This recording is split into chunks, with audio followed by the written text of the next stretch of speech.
Welcome to Legal Chats with Charles. My name is Charles Anderson, and I'm a divorce and family law attorney in Charlotte, North Carolina. I am joined today by my colleague, Rhonda Patterson. How are you, Rhonda? I'm doing well, thank you.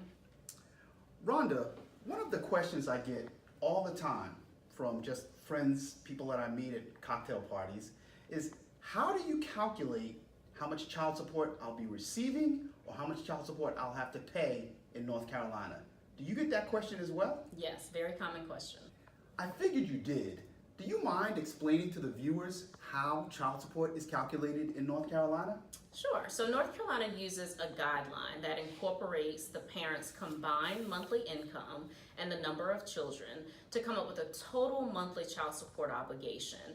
And then that number is shared amongst the parents in relative proportion to their combined monthly income.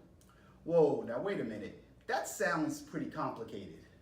Well, it's not actually. Let's put some numbers on it. So let's say mom makes $4,000 per month and dad makes $3,000 per month. Their combined monthly income is $7,000 per month.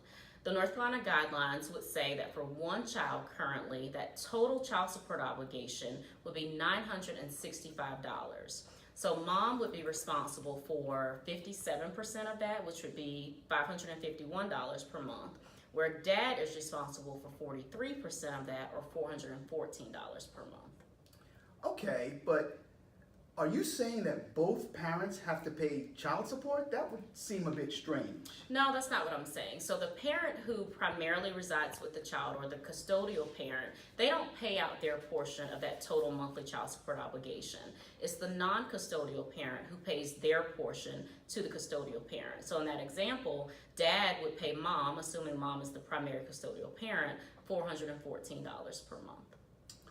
Okay, that makes sense. Thanks for explaining all of that to the viewers.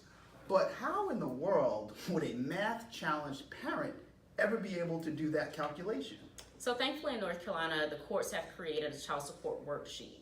And so all you have to do is plug in mom's income, dad's income, indicate the number of children and who the children primarily reside with, and the worksheet does the calculation and tells the non-custodial parent how much they'll be paying to the custodial parent.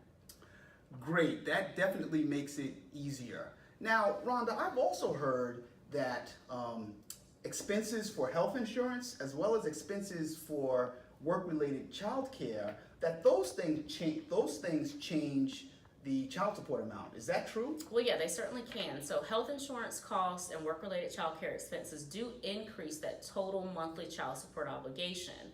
And they can either increase or decrease what that non-custodial parent pays, just depending on which parent actually pays for those expenses. Okay, and then how do you go about doing that calculation that includes health insurance expenses and work-related child care expenses? Well, just like we discussed, the parents sharing in that total monthly child support obligation based on their incomes, they will also share in that increased monthly expense when you factor in the health insurance costs and the work-related child care costs. And thankfully, that worksheet that I mentioned does have a place for you to input the health insurance costs and the work-related costs, and it will just kind of increase or decrease the number according to who pays that expense. Well, thanks. So I guess this child support stuff is becoming clearer. Is that all there is to child support? Well, no, that's not everything, but those are the basics. Well, thanks for sharing the basics with the viewers, Rhonda. We'll have to have you back soon to discuss more of the intricacies of child support, as well as other issues involving divorce and family law.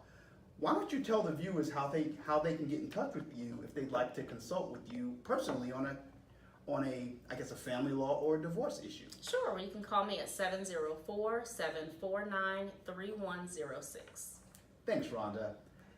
As always, viewers should leave comments on right below this video for any family law or divorce issues they would like us to cover in the future. Also, please feel free to give me a call at 704-926-7551 if you would like to consult with me regarding any family law or divorce issues. Thank you, and see you next time.